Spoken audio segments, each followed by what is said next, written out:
Hi, everyone. I'm super excited to be here today to talk about the gut axis, this emerging framework that truly highlights this sort of constant communication that exists between the gut microbiome and the rest of the body. And we often think about health in this sort of isolated systemic way, cardiovascular system, respiratory system, neurological system, right? But research is increasingly revealing just how interconnected these systems are, and that's truly through the lens of the microbiome. And so each of these organs has its own microbial community, and they don't work in silos. And so that's truly our foundation here at Resbiotic. Res standing for restoration. Our mission is to restore health for those that are dealing with chronic everyday struggles and to help people stay well, proactive wellness. And this is all through targeting the gut microbiome as a central hub of systemic health. My name's Kara Siedman. I'm Director of Partnerships with Resbiotic. So, really excited to be here. Okay, there we go. So, the gut microbiome, right? Humans and microbes, we've evolved in symbiosis. We provide the food and the shelter, and microbes provide vital health benefits. And in fact, 70% of our body's bacteria resides in the colon within the gut microbiome. And so the gut microbiome has 150 times more unique genes than our own genome. So this is truly what makes us a holobiont, a human superorganism. And so, obviously, when it comes to the health of the microbiome, we often think about the microbiome as a foundation, like that of a home. As we lose resiliency, as there's cracks in our foundation, then our home, our body, right, is not as resilient.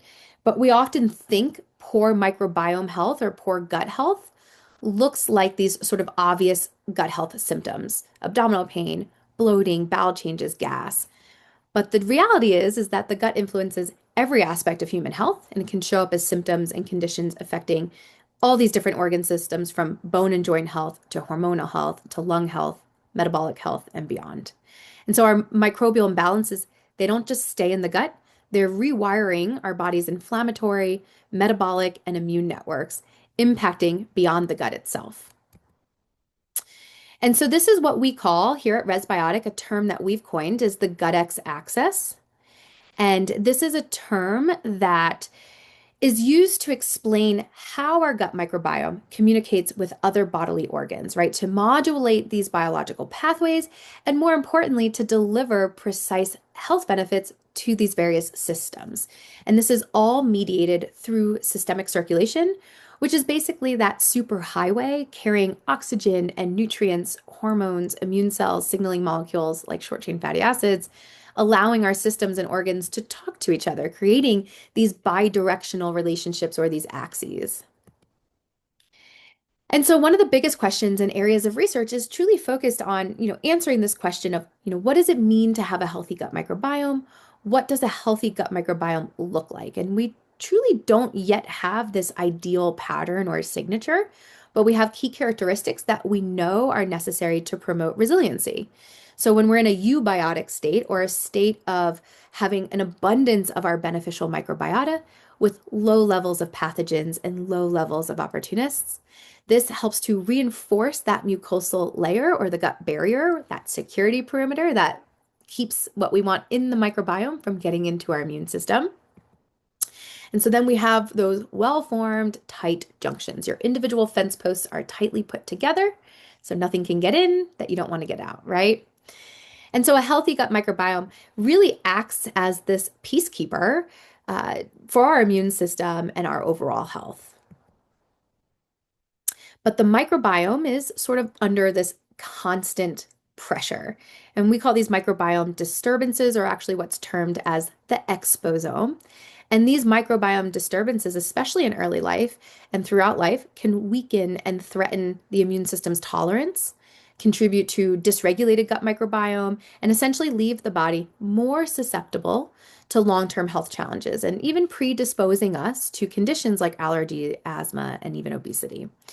And so when we look at this exposome, this external factors that disrupt our delicate balance, it's everything from, of course, what we're eating being one of the biggest modulators, to medications. We've seen numerous studies on really large cohorts that show the number or time spent on antibiotics correlates with higher likelihood of obesity. And so we're essentially living in a world where our bodies are truly incompatible with this modern world we've created. And we've essentially created a world that's, fundamentally not built for our body, but really for our microbes. And so all of this essentially leading to a dysfunctional or dysregulated gut microbiome. And so what does this look like? So again, we start to lose these key characteristics. We start to have microbial dysbiosis or an imbalance where we have higher levels and abundance of pathogens. And this essentially creates an environment that's more friendly to pathogen replication, multiplication. This then leads to the breakdown of the mucosal barrier. So your fence is getting knocked out. We start to lose formation of those tight junctions. And so my poor dog who's running outside right now can get out of the fence and essentially get lost, right? But this then allows for constituents or components from the gut microbiome, endotoxins like lipopolysaccharides, which we know are extremely immunogenic, can drive inflammation and allow them to translocate through the gut barrier and get into systemic circulation. And so this creates barrier defect and truly starts to drive inflammation and immune activation. So LPSs being these endotoxins that are released from the outer membrane of our gram-negative bacteria, especially our proteobacteria.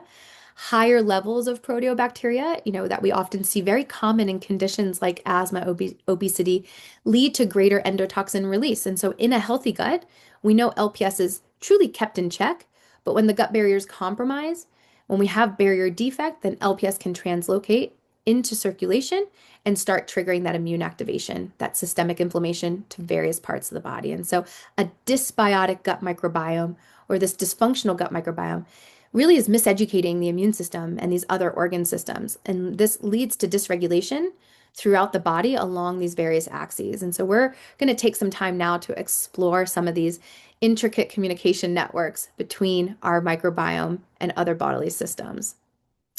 So first, I'm going to take a deep breath here. And if you're listening, I want everyone to join me in taking a really nice cleansing breath. It's very nice to do that. But there's nothing more essential to our health and our well-being than breathing. We take air in, we let it out, and we repeat this 25,000 times a day. And so we often focus so much on what we eat, which we know is so important, but what we breathe matters just as much. And with taking more than 20,000 breaths per day, the lungs are in constant contact with the environment. And we know the lungs are not sterile. We thought they were sterile. In fact, they weren't even included in the Human Microbiome Project. Really just over the last 10, 15 years that we've discovered this lung microbiome. But they house their own unique microbiome. It's smaller and much less than the gut microbiome. But the gut and lungs are truly deeply connected through immune and microbial signaling. And so when the gut-lung axis is disrupted, it can start to fuel chronic respiratory issues.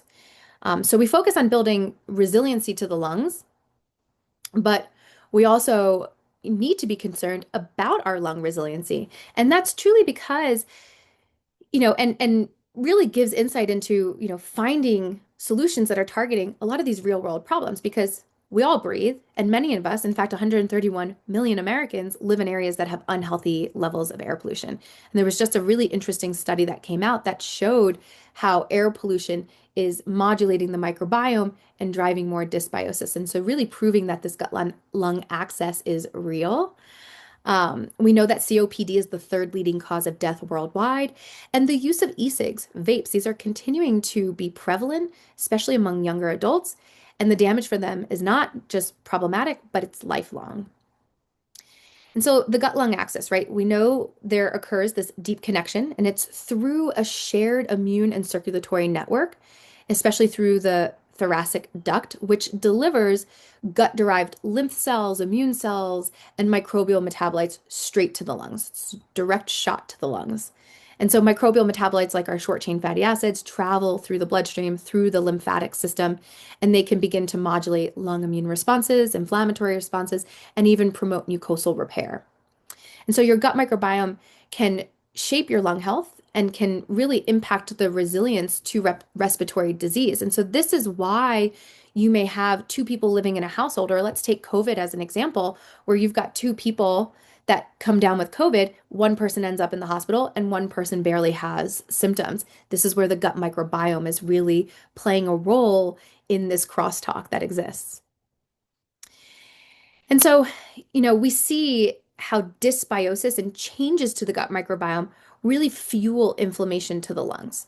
Specific conditions like acute respiratory distress syndrome or sepsis, these are actually where LPSs, lipopolysaccharides from the gut, appear in the lungs. And this correlates strongly with inflammatory markers like TNF alpha. And this is really what starts to give better understanding into this microbial translocation and how this is playing a significant role in respiratory immune activation, systemic inflammation. We see in, chronic diseases like COPD, there's evidence of intestinal barrier damage. So we're seeing dysbiosis fueling inflammation, but people who have conditions like COPD and asthma, we notice more intestinal permeability. We see reduced levels of short chain fatty acids. We see higher amounts of certain pathogenic bacteria. And they've even done fecal transplants from COPD patients, have transplanted them into mouse models and induced emphysema and lung inflammation. So it's really fascinating. Again, this kind of describes that crosstalk. But there's also similarities between asthma and IBD. So asthma, which and IBD being an inflammatory gut condition, we often see asthma um, and inflammatory gut conditions co-occurring with airway disease. We see decreased levels of beneficial bacteria, reduced barrier function. And then again, COVID, like I mentioned, we know COVID doesn't just attack the lungs. It's really being looked at, and especially in the lens of long COVID, as a microbiome disorder. There's been numerous studies done now that have shown that the worse an infection actually correlated with more with people who had more dysbiosis.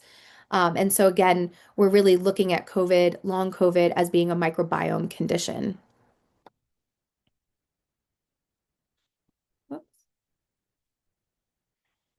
So shifting from our lungs to metabolic health and the gut metabolic axis. So like the gut-lung axis, it reflects this sort of constant crosstalk between the microbiome, our immune system, and metabolic pathways.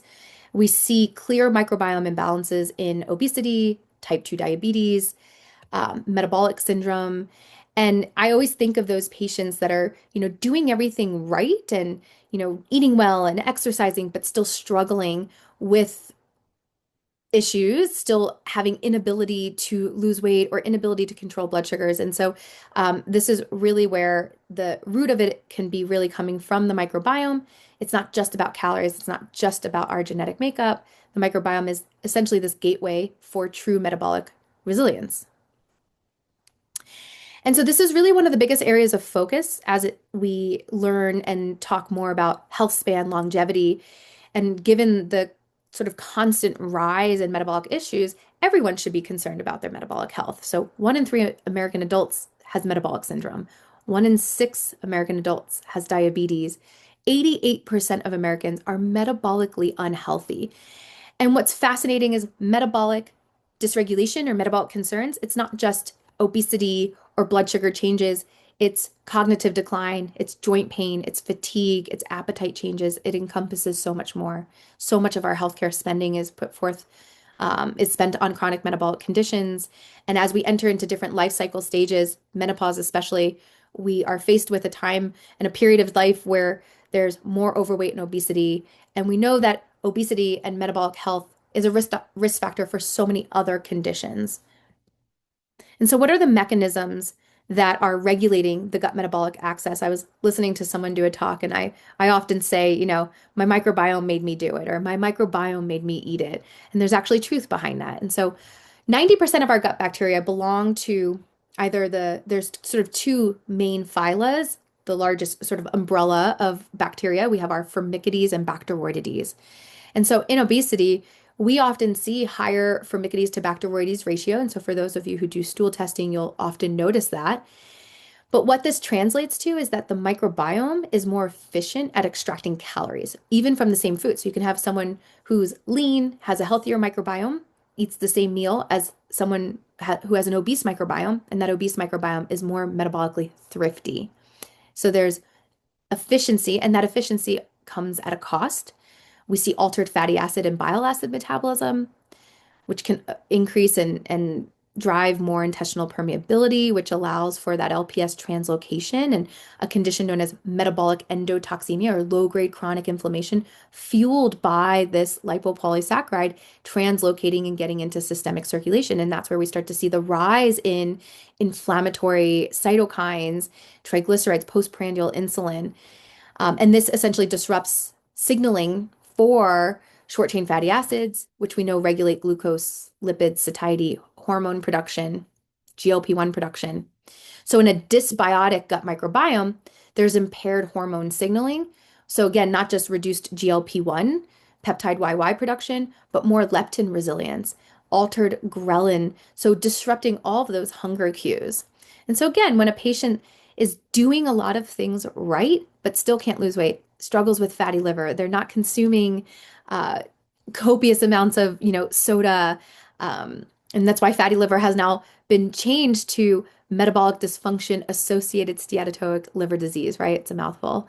But we have to consider the condition of the gut microbiome. And we can't talk about, anything related to metabolic health without obviously bringing light to GLP-1. And we know the rise in the use of these medications and what they're used for. But most people don't realize that, many patients and consumers who are using GLP-1 receptor agonists, that GLP-1 is actually produced in the gut microbiome. It's produced by our intestinal L cells, and that production is heavily influenced by our microbial signals. And so GLP-1 plays a very important role in blood sugar control, appetite regulation, but even gut barrier integrity. So it opens up a lot of important clinical opportunity that if we modulate the microbiome and we start to improve the health of the gut microbiome through diet, probiotics, other supportive interventions, we can actually enhance not just medication response, but long-term sustainable metabolic outcomes. So moving on, right? So we have the gut metabolic axis, and then we have this sort of gut metabolic brain axis, or what we call the gut energy axis. And it's the communication that exists between what our microbiome produces or doesn't produce, and how our metabolic pathways respond, and the impact that that's having on brain health and signaling coming from the brain. And this is really part of why we see that people who suffer from obesity, have obesity, are at a greater risk of developing neuroinflammatory conditions like Alzheimer's and cognitive decline. And at the root of that are our short chain fatty acids, especially butyrate, that come into play. And so when we look at metabolism, energy, brain health, it all points back to the microbiome being at the root of it all. And despite, knowing this and understanding this, most people are not supporting their gut health in meaningful ways. 74% of US adults report persistent GI issues lasting over 6 months. And most, I think, alarming is that only 7%, and I would argue that that's probably even less, are actually eating the recommended amounts of fiber, which is the most essential fuel for a healthy microbiome. So with only 7% of Americans meeting that recommended fiber intake, let's talk about fiber and break down the difference between our fiber and our prebiotic fibers. And so we often use this term fiber broadly, but not all fibers are prebiotics. Prebiotics are also called microbiota accessible carbohydrates, which I actually really like that term because that's exactly what they are. They're specific fermentable fibers that feed and nourish the growth of our beneficial gut microbes. And so your prebiotics are your food for your probiotics. And they're most abundant in your inulin, your galacto-oligosaccharides, your resistant starch, think those FODMAPs, right? And our beneficial microbes convert these into short chain fatty acids. And we know short chain fatty acids impact everything from our immune system to inflammation, metabolism, integrity of the gut barrier, even brain function. And so the key difference is that your prebiotics, they must be fermentable by microbes. That's truly what sets them apart. And so short chain fatty acids, which are that byproduct of carbohydrate, your microbiota accessible carbohydrate fermentation, are key signaling molecules. These are your acetate, right, propionate, and butyrate, and they act as powerful mediators of gut, immune, brain, and metabolic health. They strengthen the gut barrier. They regulate inflammation by activating your regulatory T cells, producing your anti-inflammatory cytokine interleukin 10. And they even can cross the blood-brain barrier, reducing neuroinflammation, reducing microglial activation. Metabolically, they stimulate the production of GLP-1. So butyrate in particular will bind to your G protein coupled receptors. And you can see that here. increasing the production of GLP-1, peptide YY, serotonin, right? All of these having an impact on not just hunger and satiety, but even motility. And so, without sufficient fiber and specifically without sufficient prebiotic or microbiota accessible carbohydrate fibers, our bacteria lose their primary energy source and they start to shift metabolism from carbohydrate fermentation, from fiber fermentation, to protein or proteolytic fermentation, which generates more harmful metabolites, especially if we have a dysbiotic gut microbiome. So, if we think about people who are suffering from chronic conditions like asthma, COPD, type 2 diabetes, obesity, metabolic dysfunction, that they have a dysfunctional gut microbiome. So we are not able to then utilize the food and the substrates coming in and could actually producing more harmful compounds. And so we've been discussing, some of these various axes and networks that exist, and just a few. We've only touched on a few today. But they're all rooted back to the health and the resiliency within the gut microbiome and the role that the microbiome plays as sort of this master conductor of health. And so, oftentimes, in trying to fix the gut, we take many different approaches, and some of those approaches can actually fuel more dysbiosis. So, I think of things like long term restrictive diets, which I've worked with so many patients that have been on FODMAP diet for years and years and years, or have eaten 5 foods for the last 5 years. And unfortunately, when we starve the microbiome, especially of these MACs, these microbiota accessible carbohydrates, your prebiotic fibers, that are really needed to support the survival and the thriving of our beneficial bacteria, that we start to create more damage, we create more dysbiosis. Thinking of things like overly aggressive antimicrobial antibiotic protocols that can support symptom reduction in the short term, but could potentially leave the ecosystem even more depleted and less resilient over time. And so there's a time and place for all of these tools, and without personalization, without a clear understanding of microbial functions, right, clinical validation for these microbiome interventions that we use, we do risk doing more harm than good. And so true gut health support, it's not a one size fits all model, of course. It does require precision, targeted interventions, and evidence-based formulations that we know are supporting the ecosystem and truly driving meaningful changes to these various axes. And that's exactly what we're focused on here at Resbiotic. We're really formulating microbiome solutions for gut X-axis balance. And so we focus on various types of microbiome modulation, from prebiotics, the food for your probiotics, right, to probiotics, which are the live microorganisms that, when taken in adequate amounts, confer health benefits, to postbiotics, which is probably one of my favorite things to talk about now, because the conversation and definition around postbiotics is actually changing. We used to think of them just as the end product of fermentation, like butyrate. But postbiotics are actually purposefully inactivated microbes that you're retaining, components of those microbes that have very targeted and precise health benefits. They're very stable. They're not affected by heat or stomach acid, and they do deliver very targeted benefits.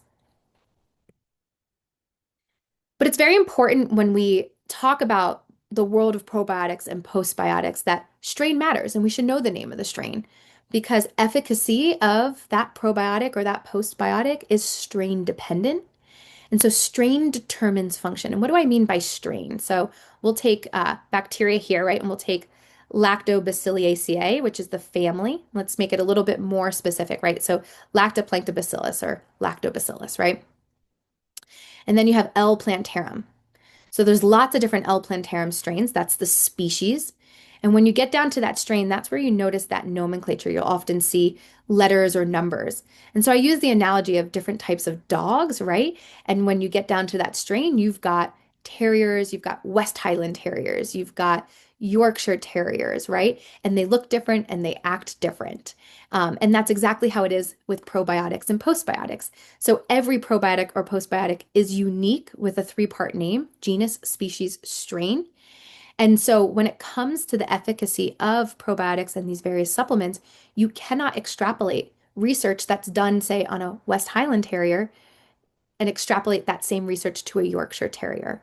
And it's the same thing when it comes to probiotics. So research that's been done on, say, Lactoplanctobacillus plantarum RSB11, we cannot extrapolate that same function to a different Lactoplanctobacillus plantarum or L. plantarum strain. And that's why, at Resbiotic, so we like to really emphasize this sort of advanced assay and genomic sequencing and deep science that we're using from preclinical R&D, in vitro, in vivo, ex vivo assays to human clinical studies to really understand this idea around strain specificity and the function of our strains. And so we're a company that's founded by physicians and scientists. Dr. Lal, of our founder, he's a neonatologist with early microbiome research, one of the early researchers of the lung microbiome. And our products are built from the ground up using this same level of rigor that's applied to pharmaceutical development, from strain selection to clinical validation to finished product research. And so by optimizing these various indicative biomarker responses in human tissue cells, our process of creating really efficacious formulas and creating more meaningful impact in that product formulation. And so, example of how we're doing this, we're using different lab testing, right? Different modeling organoid models to understand how our strains and their metabolites are interacting with specific organ systems, from the lungs to the liver to bone to gut, etc.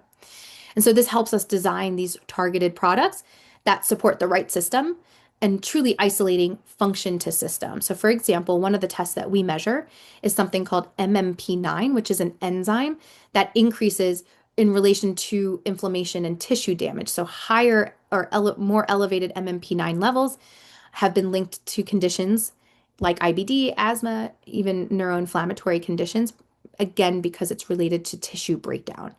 So by studying how our strain impacts this biomarker, we're able to design sort of precision formulations that work to deliver targeted organ-specific results. And so you can see here on our postbiotic, our L-plantarum, again, heat inactivated probiotic, that it's modulating inflammatory biomarker, MMP9, and we can show this sort of broad spectrum impact when it comes to these various organ systems. And so, innovation, precision, science-backed solutions, that's truly what we stand by. And with this sort of drug development level process that guides sort of every step from strain selection to clinical validation, we're really working to change that narrative of what evidence-based and efficacious and quality supplements look like, especially in the microbiome space. And so, being that our founder, Dr. Vivek Lal, his first focus was really revolved around the gut-lung axis, using strains that he harvested from healthy human microbiomes and studying their direct impact on respiratory function that led to the development of our first product, which is our Resbi Lung Support Probiotic. It contains three patented and proprietary live respiratory specific probiotics. It's an L-plantarum and L. rhamnosus, RSB13, and L. acidophilus, RSB12 strain. And we combine it with respiratory specific herbs, turmeric, holy basil, Visaka. And it's this combination of probiotics and herbal extracts that truly improves the bioactivity and efficacy of this product. And so I'm going to walk us through some of the clinical studies that we've done, but it's been tested in more than 3 clinical trials, published studies showing benefits that have improved immune and inflammatory responses. And we know the lungs are irritated by lots of things, especially the air that we breathe, the environmental toxins. There's a lot more research going on behind that. And that having a diverse microbiome, incorporating these antioxidant herbs can truly support healthy breathing. And so, in looking at kind of that stepwise approach, what we've done is we look at the impact of the individual strains on MMP9, again, that marker related to inflammation and tissue breakdown. And then we look at the blend of the strains together. And we saw that actually in this study that the blend of strains actually outperformed the individual strains, which is really important because we know that strains, bacteria can compete for that same sort of ecological space, can compete for nutrients, and can even potentially wipe out individual benefits. And so this is actually one of the biggest myths out there in the probiotic spaces. The more strains, the better. The more you take, the better. And that's not always the case because individual strains can actually compete and knock out their individual benefits. And there's been numerous studies to show that. And so this is really important in this sort of preclinical sort of process that we look at individual strains.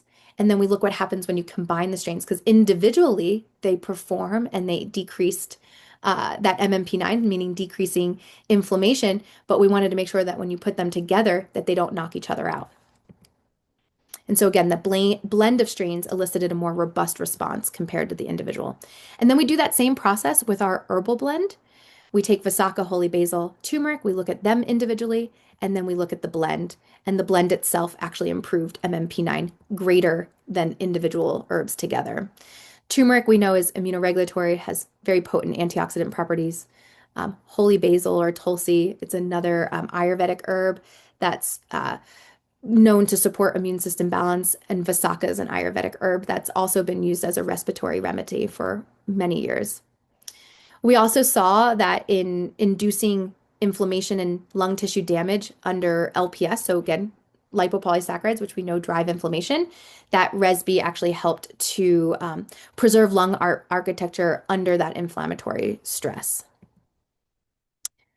We looked at reduction of CRP levels in BAL, which is bronchoalveolar lavage. This is a procedure and tool used to collect cells, fluid, and other components from the lower respiratory tract. And we saw reduction in CRP levels, both in BAL as well as in serum with resb.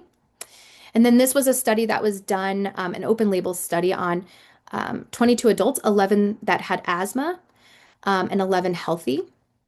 And of those that had asthma, some of them were actual smokers and they took resb. This was just a 4-week study.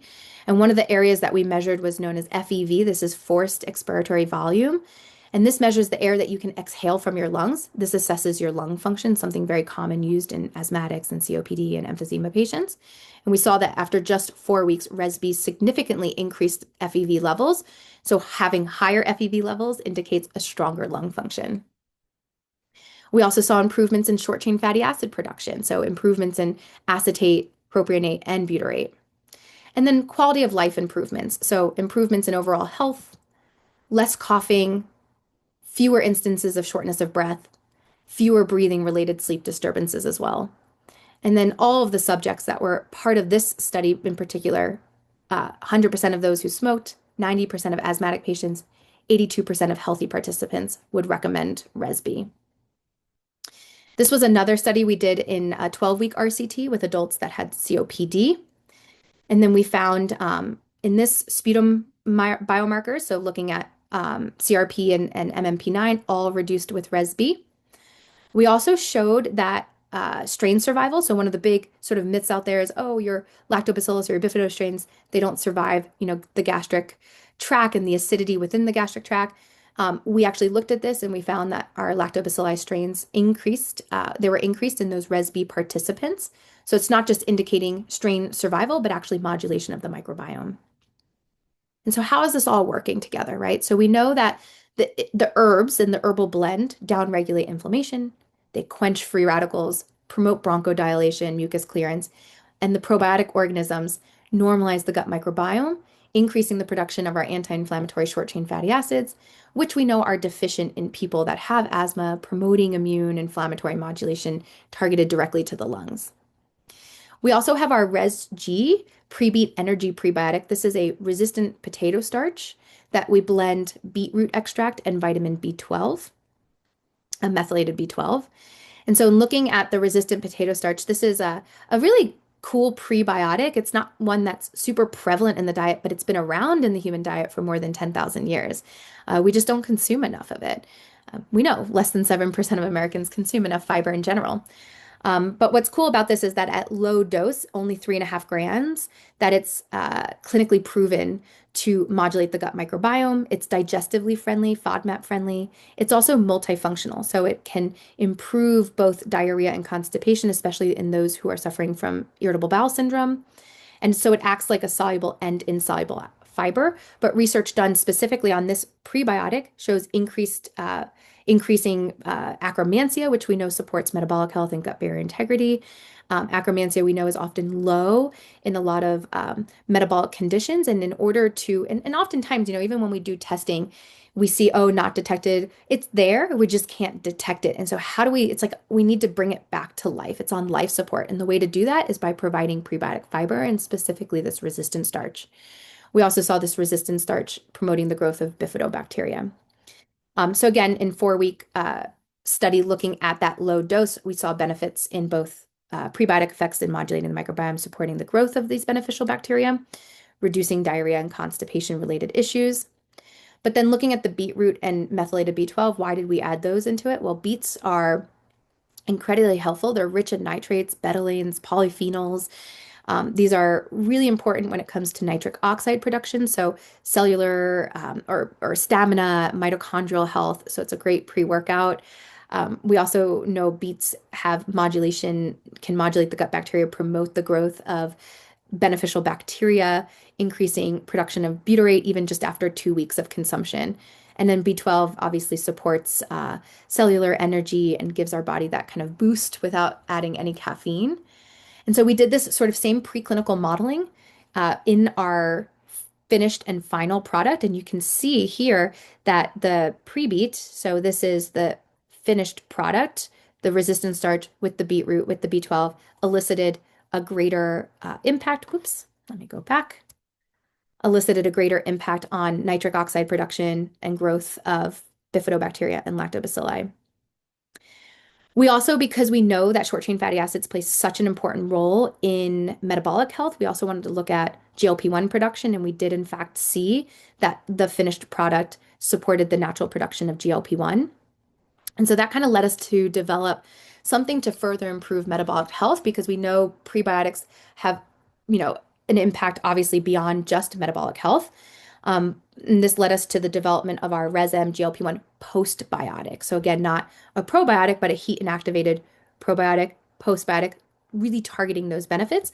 And so this contains L-plantarum RSB11 postbiotic, and we blend vitamin D, B12, chromium picolinate, as well as fenugreek and mulberry, again, to increase bioactivity and efficacy.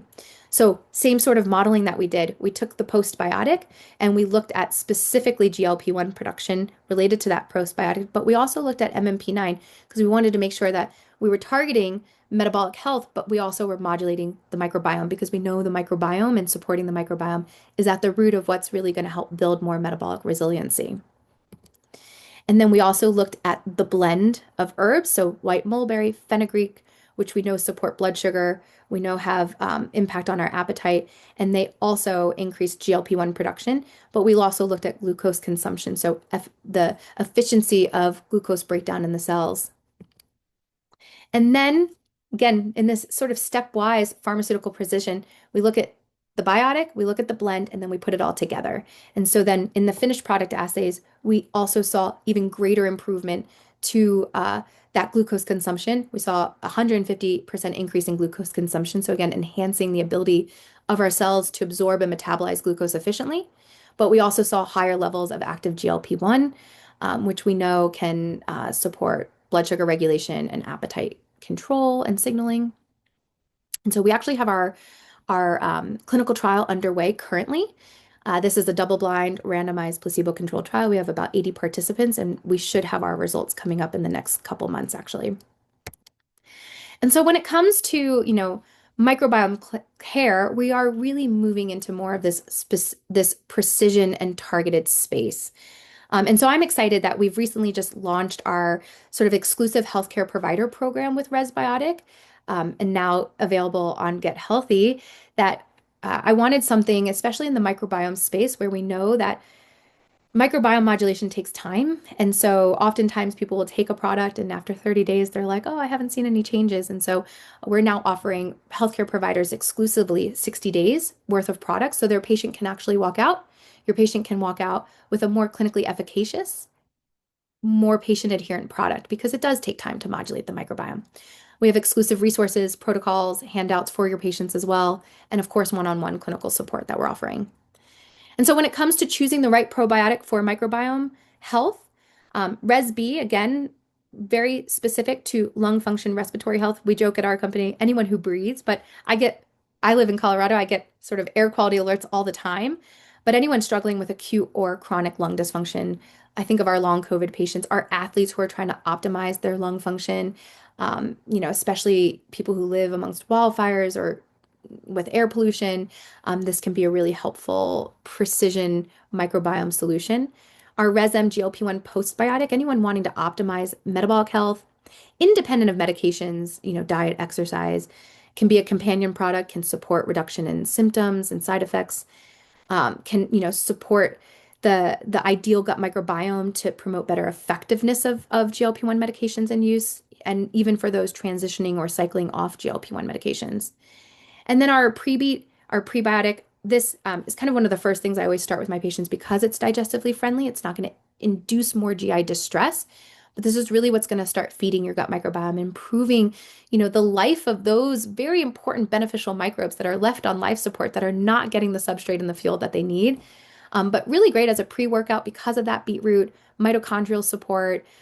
Anyone who is looking for that boost of energy and doesn't want any more caffeine, I love this as an option in your supplement stack. And so, in summary, we know that the gut x-axis, this refers to that bidirectional communication that exists between the microbiome and pretty much every organ system of the body.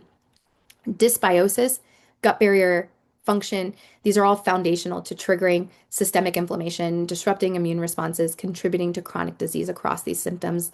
And so microbial metabolites, right, they act as these signaling molecules, influencing airway inflammation, glucose, metabolic health, and just overall resiliency. And so if we can address these pathways, which requires clinical precision, right, leveraging these validated, clinically backed, clinically researched functional assays so we know what they're doing, these strains, these targeted compounds, really provides, more clinically meaningful products. And so we're really pioneering the way when it comes to precision microbiome therapeutics using drug development like standards that are targeting these very specific systems of the body. And so with that, thank you so much for having us. And I do apologize, I have the wrong email address, but if you do have any questions, any concerns, you can email me at provider@resbiotic.com. And that's provider@resbiotic.com. Thank you so much.